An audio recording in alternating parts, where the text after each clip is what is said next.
Olá pessoal, sou Júnior Penaforte e recentemente alguns amigos andaram pedindo para eu contar minhas histórias. Nunca mais contei histórias aqui.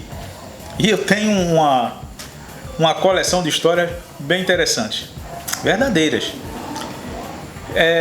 Mas nesse período de pandemia, nesse período que a gente está em casa trancado, eu tenho assistido muitos vídeos, tenho assistido depoimentos, palestras e entrevistas, e ouço os artistas e as pessoas contando histórias que se parecem com as minhas, provavelmente com as suas também.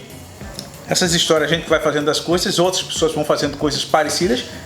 Quando alguém conta, a gente se identifica com aquilo ali. E é baseado nisso que eu vou gravar uma série de histórias. E a história que eu vou contar hoje é o seguinte: ela aconteceu nos anos 80, 85, 87, por aí assim, não sei precisar. Em Recife tinha uma livraria chamada Livro 7. E eu estava lá nessa livraria e avistei um rapaz, talvez da minha idade, não sei. Lembro bem que ele estava com a camisa branca, cabelo encaracolado, amarrado aqui. E a gente começou a conversar. Aquela conversa de quem já é amigo há muito tempo. Conversa. E aí ele me disse que tocava. Aí eu disse, eu toco também. Ele disse, eu estudo no Conservatório de Música de Recife. Eu disse, eu conheço o conservatório. E começamos a conversar sobre música. E no final da conversa, ele pediu o número do meu telefone. Eu creio que marcamos nos encontrar alguma vez. Talvez isso. Dei o número do telefone, naquela época era telefone fixo. Acho que ele não tinha telefone. E tudo bem, ele foi embora. Naquela mesma semana, numa sexta ou num sábado, ele liga para mim. E tá um tanto apavorado. Júnior, eu estou precisando da tua ajuda. Eu não lembro o nome dele. Mas ele disse assim, olha, eu hoje não posso ir tocar. E ele me disse que tocava num restaurante em Boa Viagem, bem distante de onde eu morava. Disse, olha, eu toco lá em Boa Viagem, na casa tal, assim, mas hoje eu não posso ir tocar. E eu tô te ligando, rapaz, que você é a pessoa que pode me substituir. Porque todos os meus amigos estão ocupados hoje. E eu tô precisando de alguém para me substituir. Mas, rapaz, como é que eu vou tocar numa casa que eu não conheço? Tocar pela primeira vez, substituir você, sem referências da clientela, sem nada. Não, mas a gente conversou, eu sei que como você é e vai dar certo. Ele precisando de ajuda e me convenceu. E lá fui eu. Naquela época não tinha carro, eu peguei o violãozinho, peguei minhas pastas, uma estante e fui embora para Boa Viagem. Endereço certinho, cheguei na casa, as pessoas lá já me esperavam. Alguém me levou lá, parecia uma boate, restaurante, e me orientou como era o sistema da casa. Havia um palco pequeno no local, um microfone e um local para plugar o violão. Você pluga o violão, coloca o microfone na frente, pode começar a cantar e deixa o resto com a gente, que a gente regula som, regula altura, regula tudo aqui. Lá dentro as pessoas fazem isso. Tá bom, pluguei meu violão, testei tudo, o som perfeito, um som maravilhoso. E na hora combinada eu começo a tocar. A casa mais estranha que eu já toquei. Um silêncio. As pessoas iam chegando, todo mundo falava baixinho, e eu fui tocando e eu não sabia o que tocar. Os garçons passavam por mim para lá e para cá, não me davam feedback, não diziam, o povo está gostando, o pessoal está reclamando, o pessoal não diziam nada. E eu fiquei pensando, o que é que eu faço? E abrindo lá minhas pastas, e o que eu tocava era aceito. Eu relaxei, comecei a tocar, né? E depois de umas 2 horas eu dei aquela parada estratégica, bebi água e fiquei pensando, afino o violão, ajeito uma coisa, outra, e fiquei pensando o que fazer. Meu Deus, o que é que eu faço agora? Foi do nada, me veio uma ideia. E eu ataquei com isso aqui.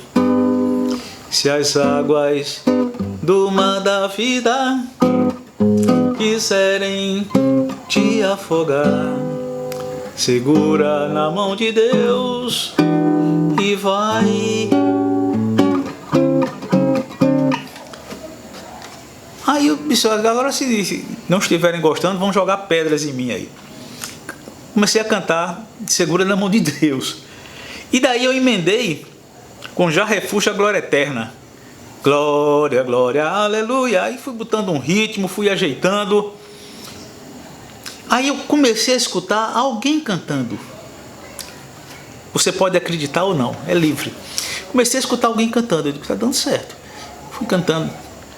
Eu não tenho bem certeza, mas eu acho que o Oficina G3 já havia gravado isso. A Oficina G3 começou por esse período, nos anos 80. O primeiro disco dele é de meados de 80, 86, 87, uma coisa assim. Mas eu acho que eles já haviam lançado, já se apresentavam. E um grupo havia aparecido no Fantástico, na Rede Globo, cantando Deixa a luz do céu entrar, deixa a luz do céu. Isso abalou, porque foi um escândalo nas igrejas. Mas aí fez sucesso nos rádios. As rádios tocavam isso. Deixa a luz do céu entrar. E eu sei que eu toquei umas 20 músicas. Umas 20. Já havia alguma coisa de Rebanhão. Minha vida aqui era muito louca. Só faltei andar de avião.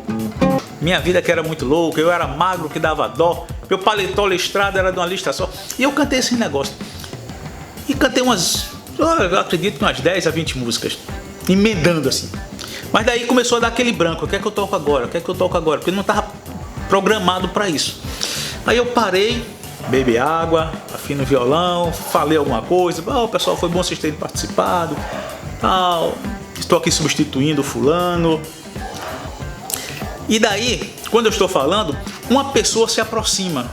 Um rapaz magro, alto, e fala assim pra mim, porque o bar era meio escuro, mas quando ele está perto, né, que tinha a luz do palco, eu vi o rosto dele.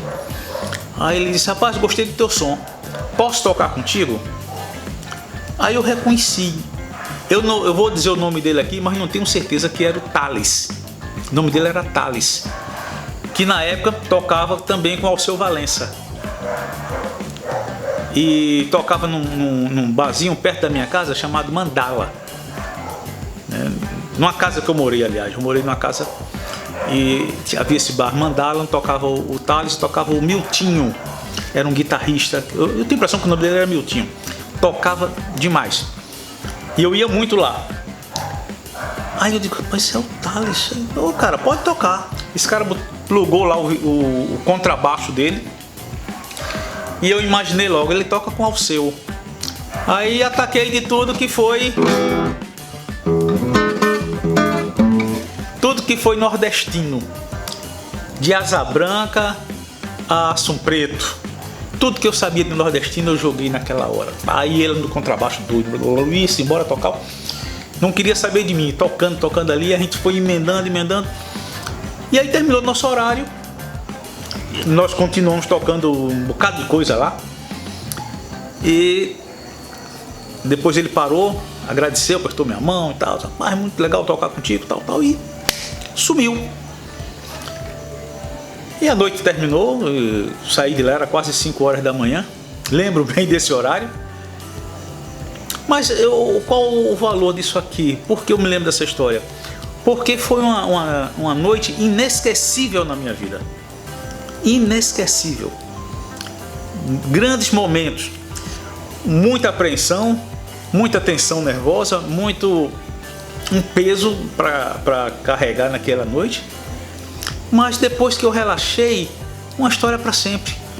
E quando eu vejo na televisão não, que eu não tenho televisão, mas quando eu vejo nos vídeos as pessoas contando os apertos que passaram na noitada, eu fico lembrando dessa história.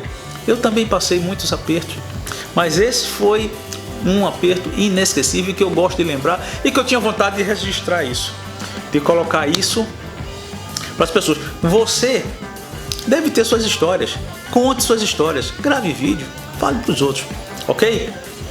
Eu espero que você goste dessa história e que você compartilhe, envie para alguém fulano, aquela história que nós vivemos, a história que o Júnior conta aqui, lembra a gente, ok? Se você curtiu, se você gostou dessa história, dá um like, se inscreve no canal. Estamos em campanha para chegar a 5.000 inscritos e 500.000 visualizações e você pode ser parte disso aí. Valeu, forte abraço, fica com Deus.